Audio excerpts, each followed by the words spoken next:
ce n'est pas contre Israël, c'est contre les Juifs, contre les Juifs. En Amérique, en France, pour Hachem ou contre Hachem. Rien ne va plus.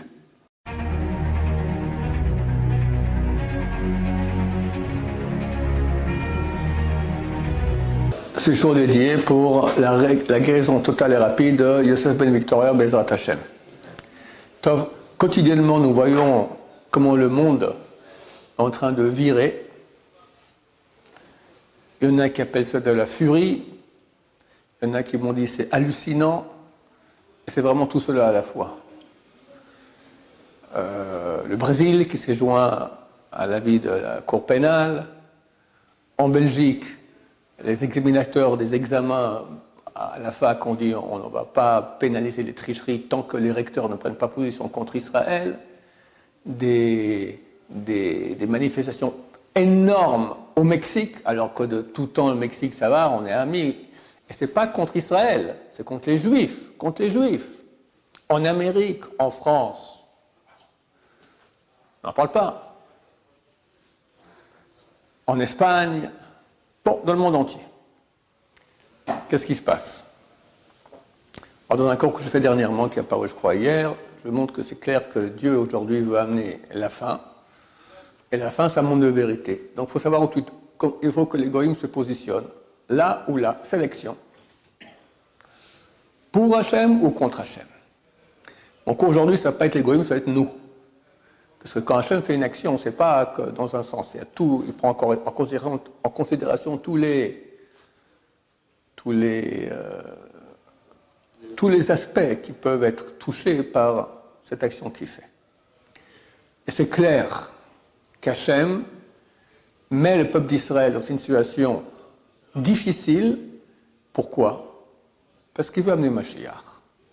Et Mashiach ne peut venir que si on commence à lever les yeux vers Dieu, demander Mashiach, faire tchouva, se rapprocher. Alors Dieu fait une situation où rien ne va plus. Rien ne va plus. Alors bien sûr, Israël qui est en guerre depuis bientôt 10 mois, on peut dire qu'on est embourbé dans Gaza, on ne sait pas quand on finit, si on finit un jour. Embourbé, quitter on ne peut pas, continuer, on doit, mais vers quoi, comment? Des morts tous les jours. Au nord, situation aberrante, ça fait donc depuis 7 octobre que tous les habitants du Nord n'habitent plus dans le Nord. Le Nord a été détruit, leur maison en grande majorité. Évidemment, on ne raconte pas trop ça dans les médias, mais c'est comme ça. On est en guerre avec Hamas, il envoie quand même des missiles, encore, il continue. Et nos frères de l'étranger qui, somme toute, aiment bien Israël, mais bon, ils sont tranquilles. Et bien Dieu leur dit, non, non mon cher ami, je suis parti du même peuple, toi aussi je veux que tu voies Mashiach. Rêve-l'en. Pas contre les Israéliens, les Juifs, même assimilés. On m'a dit que beaucoup de vedettes, tous les hommes médiatiques juifs, dont beaucoup sont assimilés, ont reçu des menaces, ou vous prenez position contre Israël, ou on fait une campagne sur vous, contre vous dans les réseaux sociaux. Bon, à la base, c'est le Qatar, il faut comprendre. Le Qatar a beaucoup d'argent. Et ils ont mis dans leur cible Israël. Donc, ça coûte une fortune. La campagne qui est actuellement dans le monde entier médiatique, elle coûte une fortune. Mais c'est le Qatar qui paye, et les moyens. Et je ne parlerai pas du président de la France qui, bien sûr, a besoin de l'argent du Qatar. J'en parle pas. En tout cas, pour en venir à ce qui nous concerne à nous, Hachem demande que le peuple d'Israël lève les yeux vers lui et comprenne qu'on peut compter sur rien. Et comprenez que la situation, elle est très, très dangereuse. Hier, dans certains villages juifs, il y a des villages arabes au bord, dans les alentours, qui ont tiré sur eux. Et il s'avère que le Hamas a dit on paye 1500 shekels à chaque jeune homme arabe qui va tirer sur les villages juifs. Évidemment, ils s'en donnent à cœur joie. Et ne croyez pas qu'ils ne sont pas armés. Ils sont très armés. Très armés. Donc même ici, si un soulèvement des masses à Dieu ne plaise, ça va être terrible. Donc on est en situation extrêmement difficile. Et le seul moyen que ça s'arrête, c'est qu'on commence à lever les yeux vers Hachem. Il y a, à la fin du traité Sota, page 49, une braïta. Une braïta, c'est un enseignement des Tanaïm, des rabbins, il y a 2000 ans, qui dit comme ça. Bikva de Meshicha, au talon du Messie, c'est-à-dire juste avant que le Messie arrive. Chutzpah isge, il y aura beaucoup d'insolence. C'est fini. Un temps, il y avait les vieux, on les respectait. Il y avait les rabbanim, on les respectait. Même les rois, on les respectait. Aujourd'hui, tu veux que tu sois la critique de tout le monde, deviens roi, deviens président d'un pays, voilà. On parle de toi sans cesse qu'en mal. Hagalil yecharev, le Galil sera détruit. On vient d'en parler, c'est le cas. Hagavlan, comme ça c'est écrit, mais c'est le Golan, Yesham sera déserté, c'est le cas. Anshe Ha'ir, sauvez-vous me'ir le'ir. Anshe Ha'gvul, sauvez-vous me'ir le'ir. Les gens qui habitent les frontières tourneront de ville en ville. Tous les réfugiés du sud, tous les réfugiés du nord, sud à cause de Gaza, Hamas, nord à cause du Liban, Hezbollah, ils ont quitté leur maison et sont dans le pays. Ils tourneront, ils essaient de trouver où aller, quoi. C'est terrible pour eux. Bat Kamam Beima, une fille se lève contre sa mère. Kalab Bahamota, une belle fille contre sa belle-mère. Dans quelle famille la belle-mère et la belle-fille, ça va bien? Partout. Shlom Bait, la Braïta, elle dit, les ennemis de la personne sont les gens de sa maison. Aujourd'hui, c'est une plaie, un fléau qui touche tellement de monde. Les ennemis de la personne, c'est dans sa maison. La femme pour le mari pour la femme. Aemet ne'ederet. La vérité est disparue. Il n'y a plus de vérité, il n'y a que du mensonge partout. Amachut ta'afech leminut. La royauté deviendra non croyante. C'est le cas en Israël. On a un pays dirigé par des non-religieux, notamment Bagatz, la Cour suprême, d'accord, qui font tout pour qu'on devienne un peuple goy. Tout. Et à tout prix. Il y a encore quelques choses qui sont petites, qui sont... Ah là, il y a Yoker et Amir, il y aura de l'inflation mondiale. Bon, on y est. 3 fois dans cette braïta sont écrits les mots suivants. Vanachnu almi yeshanu shaen, et à nous, sur qui on peut compter. Nous, sur qui on peut compter. Al avenu shebashamaim, sur notre Père qui est dans le ciel. Bon, alors on te dit, quand tu verras tout ça, comprends, c'est quoi le but de la manœuvre? Dieu nous emmène une situation où il veut qu'on se tourne vers lui. Combien de temps? À quelle intensité? On ne sait pas. La question est autrement. Il faut une intensité de tchouva. Et, Baruch Hashem, hélas, ça marche. Le peuple d'Israël comparé à l'olive, comme ça dit le Midrash. L'olive, c'est amer, mais quand on le presse, sort l'huile d'olive. C'est très bon, l'huile d'olive, ça sert à l'époque, c'était la lumière, grâce à cela, il y a la lumière, et puis c'est très sain, etc. Alors, il faut nous presser. Le 7 octobre, une étude, c'est une étude qui a été faite il y a quelques mois déjà, par une boîte non religieuse. Ils ont fait une étude, et ils ont dit que 33% d'Israéliens se rapprochent de la Torah depuis le 7 octobre. Et moi, il faut dire, c'est bien plus que cela. Bien plus que cela. Il y a un noyau dur de gauche, qu'on appelle Erev Rav.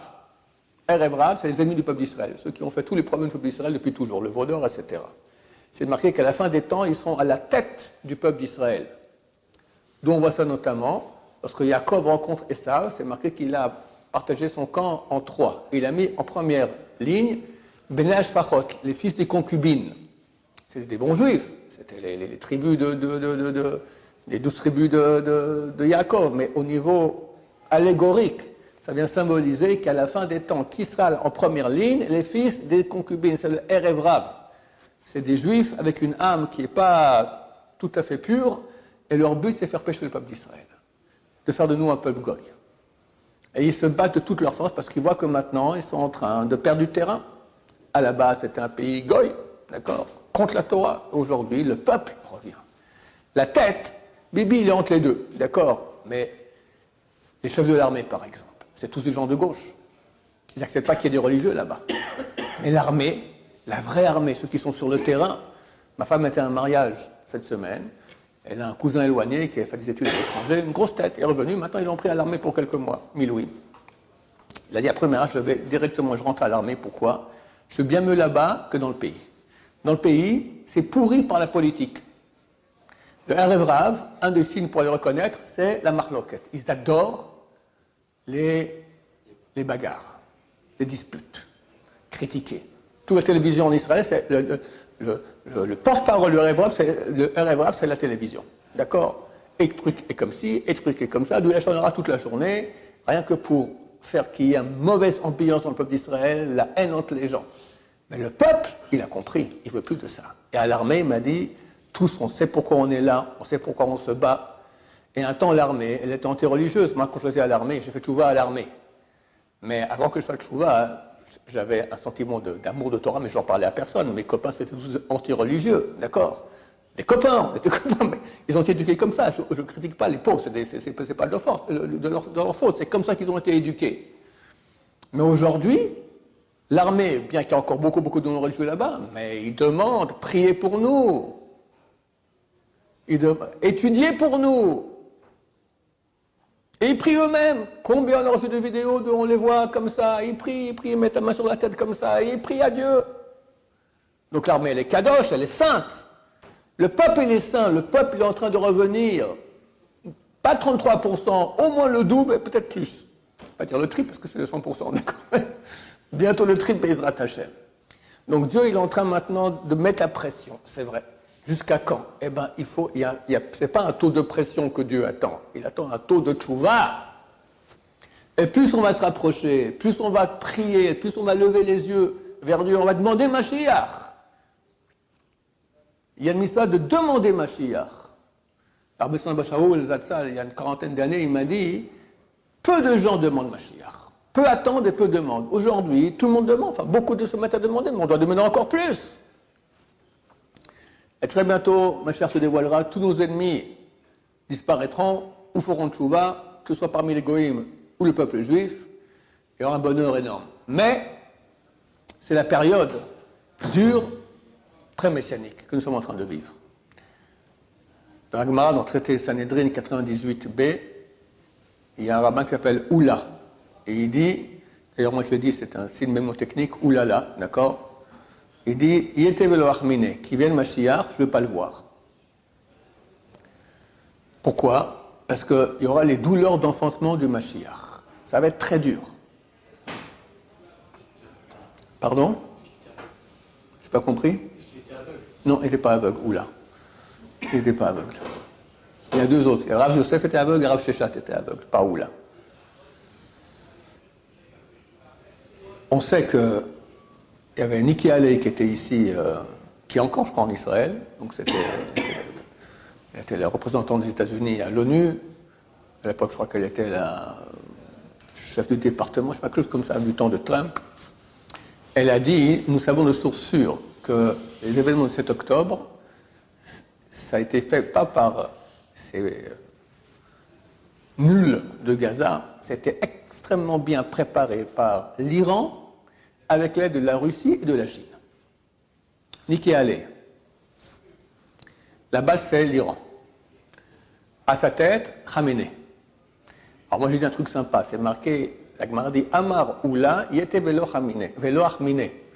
Yete, qui vient, je ne veux pas le voir. Si on prend la lettre Aleph, la dernière du mot Oula, après Yete, ça fait Ayataya, Ayata, après Vela, Oula, Ayatayula, Khamenei.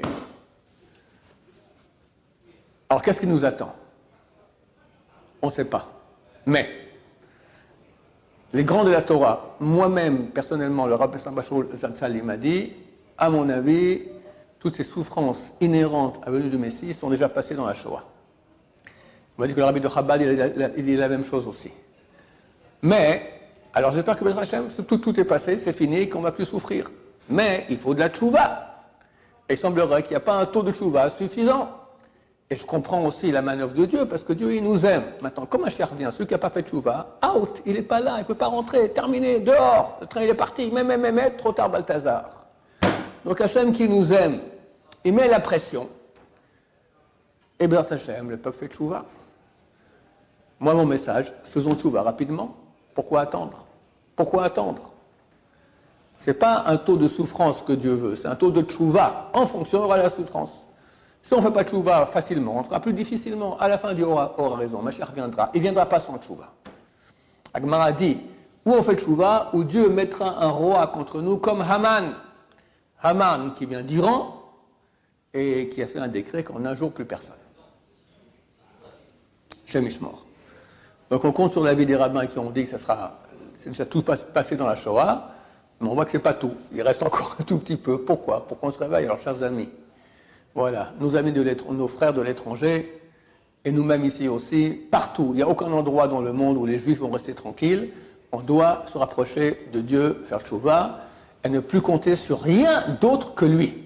L'armée aujourd'hui, la plupart des grands sionistes qui étaient des fans de l'armée, ils ne croient plus à l'armée, on ne peut plus faire confiance, d'accord, après le 7 octobre. L'État, la direction de l'État, non plus, d'accord. Même à l'armée, ils disent non, on compte sur Dieu, on compte sur vous, priez pour nous. Alors qu'est-ce qu'on doit faire? Eh bien, allez, au boulot, on retrouve l'immense, on commence à prier à Dieu, à faire tchouva, puis la Torah commence à pratiquer, celui qui est loin, qui se rapproche, celui qui est proche, qui se rapproche encore plus, on peut toujours faire mieux. Voilà, Bezrat Hashem. Est-ce qu'il faut faire son aliyah? Je n'ai pas de réponse à cela. Je vais te dire exactement comment ça se passe. C'était en 2008, si je me souviens bien. Il y avait aussi une vague très antisémite en France. Et beaucoup de gens m'ont posé la question. J'ai écrit une lettre au Chaim Kanevski, je fais transmettre. J'explique tout ce qui se passe, maintenant, comment est-ce qu'on fait? Est-ce qu'on dit à tout le monde de monter en Israël pas au cas par cas, ou non, on va au cas par cas. Il a dit tout le monde. Bon, j'ai fait un cours, et j'en ai parlé. Il y a une réaction de gens à Bnei Brak haut placés, qui, quoi, comment, je lui ai demandé, il m'a répondu. Alors, si on voit le Rav Steinman. Le Rav Steinman, il y avait les deux qui étaient les grands dirigeants. Lui, il prend un avis beaucoup plus circonspect, on va dire. Lui, il sait que quand les Français viennent en Israël, d'habitude, il y a une grande perte en Torah. Les enfants quittent la Torah, on les met dans des écoles nulles, etc. Alors qu'en France, ils sont bien. Et c'est clair qu'entre Israël sans Torah, avec une mauvaise Torah, et en France avec une bonne Torah, c'est mieux France avec une bonne Torah. Donc, je ne peux pas répondre parce que les deux avis existent. Et moi-même, je suis très indécis. Il est vrai qu'il est écrit à la fin du 3e chapitre de Yoël, un verset qui est à peu près incompréhensible, mais le Malbim l'explique. Il dit qu'en Israël, tout le monde sera sauvé, à l'étranger, que les tzadikim qui invoqueront Dieu. Donc il semblerait qu'à l'étranger, ce sera plus dur qu'en Israël. Et c'est vrai qu'en fin de compte, quand même, il est écrit que la terre d'Israël, c'est la terre de Dieu, et que Dieu exerce sur cette terre-là une ashgacha pratit, comment on dit ashgacha, une providence spéciale. Il est écrit que celui qui habite Israël, il n'a pas de péché. Il faut comprendre, on ne peut pas faire les 400 coups et dire j'ai aucun péché, mais c'est plus léger qu'à l'étranger. C'est écrit que celui qui habite à l'étranger, c'est comme s'il fait de l'idolâtrie. Et comme je dis, ce texte de Yoël qui dit que là-bas, que les tzadikim qui vont évoquer Dieu seront sauvés. Ici, tout le monde sera sauvé. Donc c'est clair qu'il y a un avantage à venir en Israël. Peut-être que maintenant, vu l'urgence, et qu'on voit que ça commence à se gâter, alors venir rapidement. Mais ceux qui font leur aliyah, ils viendront dans 6 mois, 1 an, 2 ans. Moi, j'espère que Mashiach viendra avant. On n'a pas le temps d'attendre encore tellement de temps. Surtout, faites attention à avoir une parnassa en Israël, connaître la langue, et le plus important de tout, trouver des écoles cachères pour vos enfants. À ce titre-là, il y a un site qui s'appelle Mon École en Israël, que nous recommandons beaucoup, qui vous accompagne, vont avec vous voir les écoles, voir à quoi vous êtes adaptés, parce qu'on ne peut pas mettre tout le monde dans le monde orthodoxe, d'accord, il y a de tout. Les écoles qui sont authentiques, comme il y a tellement d'écoles, pour les francophones surtout, de menteurs, qui disent soi-disant qu'ils sont un peu religieux, pas du tout, et on en fait des non-religieux. Demandez à vos membres de famille qui sont déjà venus en Israël, qu'est-ce qui se passe avec leurs enfants, et vous verrez que c'est vraiment un très gros problème. Voilà, en espérant que Quand on va faire tchouva, nous-mêmes, Bezrat Hashem, chacun doit avancer au niveau où il est, et on verra bientôt Mashiach.